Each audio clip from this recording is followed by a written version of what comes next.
Welcome back to this week's Bedtime Stories, and our story this week again is George Speaks by Dick King-Smith. So, where were we? Well, it's going to be George's birthday soon, and he's now speaking to his parents and Laura, but a lot of his other relatives, his grandparents, aunts, uncles, they don't know that George can speak. It's going to be a big surprise for them when he does at his birthday. So let's see what the plans are. This evening we're going to finish the stories on chapters 7 and chapters 8. Okay. George Speaks, chapter 7. Soon it was the last day of March, the last day of the first year of George's life. During the previous 3 months, he had revealed much more to his mother and father. He spoke to them at greater and greater length, and when he judged them ready, disclosed that he could read. So well trained had they become that when they said, "What would you like for a birthday present?" and he replied, "An encyclopedia," they didn't even flinch. Now everything was ready for the birthday party next day. "George," his mother had said, "would you like me to ask some other children?" "Certainly not," George had said. "This party's for grown-ups, except of course for Laura. Grandparents, uncles, aunts, that sort of thing.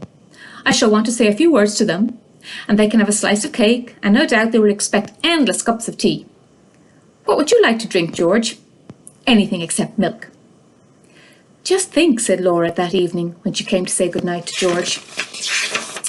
He was in the bedroom practicing walking, something he had only lately learned. "Just think, George, in the morning you'll be a whole year old."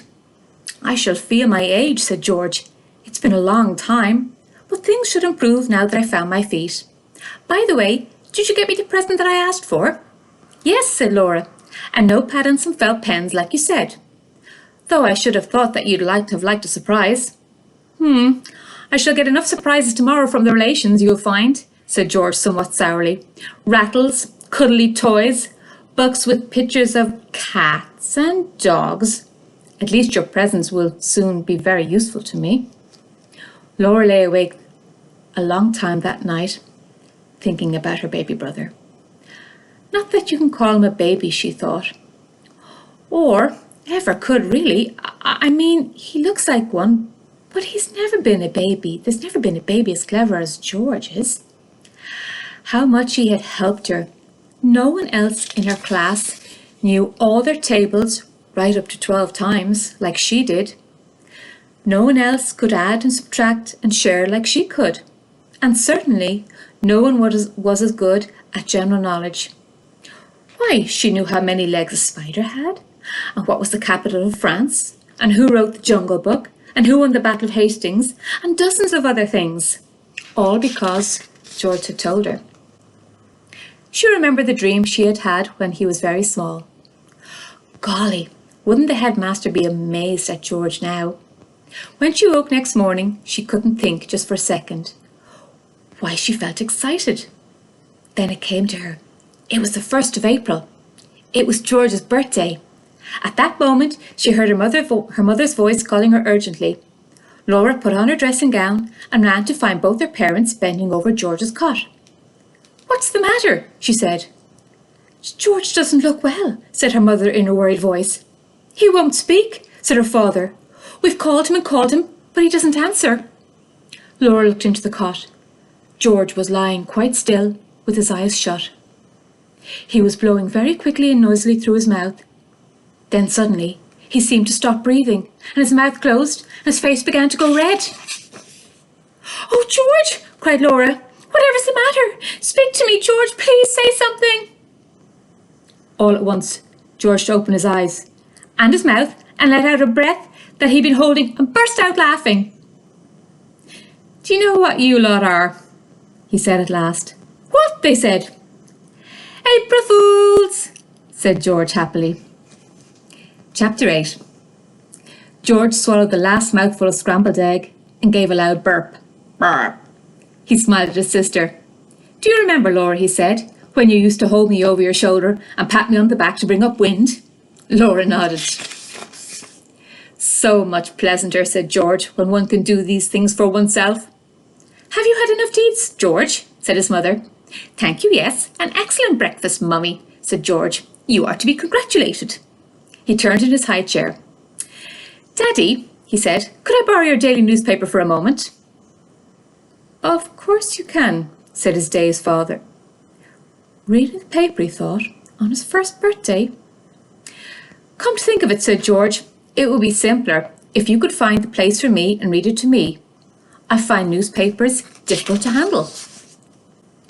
"Which bit do you want, George?" "My horoscope," said George. "The section is called 'This is Your Day.' Round about page 25. I'm Aries." "Aries," said his father. "Let's see. It says, 'You're under a lot of pressure today.'" George burped again. "That's true," he said. "But you can carry more weight than you realise." George looked down at his stomach. "Possibly. And you will have everyone falling all over themselves to make it a pleasant day for you." "Splendid," said George. "Now, there should be a special item entitled, 'If it's your birthday.' Oh yes, here we are. It says, 'You will grow in stature in the coming year.'" George nodded. "You will take great strides forward." George nodded again. "Your knowledge, wit and wisdom will be the admiration of all." "Remarkable," said George. "The fellow has me to a T." For the rest of the morning, George practiced writing with his new felt pens and read his new encyclopedia. Laura turned the pages for him. Then, after his favourite lunch, he had a good rest to be ready for his birthday party. He went to bed and slept like a baby. At George's birthday party, everything was ready. All the guests had arrived, the 4 grandparents and an assortment of aunts and uncles, including a large jolly uncle newly home from abroad who had never met George. They had handed over their gifts and now sat around the loaded table. "Come on, everyone," said the large jolly uncle. "Let's sing happy birthday." "Excuse me," said Laura quickly. "George doesn't want the singing yet. He wants to eat first, and then, after he's cut the cake, you can sing." "Well, well," laughed the large jolly uncle. "And then what happens?" "Then," said Laura, "George speaks." So they all ate, and then George cut the cake with Laura's help, and after that everyone sang, "Happy birthday, dear George, happy birthday to you." "Speech!" shouted the large jolly uncle, winking at the others. Then Laura wiped a mixture of ice cream and cake off George's face and took off his plastic bib, and George rapped the spoon on the tray of the high chair, and all fell silent. "Ladies and gentlemen," said George, "I am delighted to welcome you all here today, and I trust you will forgive me if I remain seated. Standing up in a high chair is, you will agree, a dangerous business." He paused and looked around at the circle of astonished faces. The large jolly uncle gaped. "First," George went on, "I should like to thank you all for your gifts, which you have brought. I am sure you meant well. Next, I wish to thank my parents for an excellent meal, which they have so kindly provided. And thirdly, I want to take this opportunity to say how grateful I am to my sister Laura." Laura blushed. "Without her understanding, support and affection," George continued, "this past year would indeed have been a trying time for me." He paused to take a sip of orange juice from his feeding cup. "For a long time now," he said, "Laura has known my personal good fortune, namely the possession of intelligence beyond my years. Or rather, I should have said, beyond my year."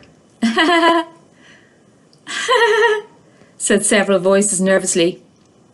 "More recently," said George, "my parents have also become aware that I am not, shall we say, as other babies are, but to the rest of you it may come as something of a shock. May I say, I hope the shock is not an unpleasant one. All of you are, of course, much older than myself. Some," and he nodded politely towards the 4 grandparents, "very much older. You therefore have what I lack, namely experience of the world, and I look forward to many interesting discussions with all of you on a variety of subjects. And now, if you will forgive me, I must leave you. Sleep is important at my age, and it has been a tiring day." George bent forward in his chair in a kind of bow. "Once again," he said, "thank you all for coming." Laura looked around at the faces of the others. Her parents were smiling proudly. The grandparents, uncles and aunts sat bemused, scratching their heads or shaking them in disbelief, their eyes wide, their eyebrows raised. The large, jolly uncle looked as though he'd been hit with a sledgehammer. "Laura," said George, "perhaps you would assist me down from this high chair." "Oh, how little he is," thought Laura, "and how helpless still in many ways, yet how clever to make such a speech." She raised her hands and began to clap, and her mother and father joined in, and soon everyone was clapping. Then Laura lifted George down and held his hands as he walked, not too steadily, but with great dignity, out of the room. "Thanks, Laura," said George later when she had tucked him up in bed. "And thanks again for the felt pens. I tried them out this morning. The pad is over there on the table. Have a look." Laura picked up the notepad that she had given him, and there, in big red capitals, were the words, "George Speaks." "Golly, that's good, George," she said. "And what a speech it was. Why, when you grow up, you could be anything you wanted. You could make speeches like that in Parliament. You could be the Prime Minister." "That wouldn't get my vote," said George. "Well, you could be a judge. The verdict is no. A brain surgeon then. Not on your life. An explorer. No way." Laura racked her brains to think of something really important. There was Queen, of course, but then she didn't see how George could become a king. "I know," she said. "You could be the Archbishop of Canterbury." "Oh, for heaven's sake," said George. "I don't want to be any of those things. I want to do something that's fun." "Like what?" said Laura. George yawned. "I'll tell you a secret, Laura," he said. "When I grow up, I'm going to write funny stories for children." And do you know, when George grew up, that's exactly what he did do.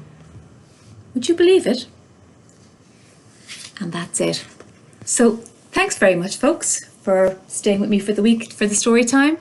And tune in next week for another bedtime story with Meath County Council Library Service. I hope you enjoyed it, and safe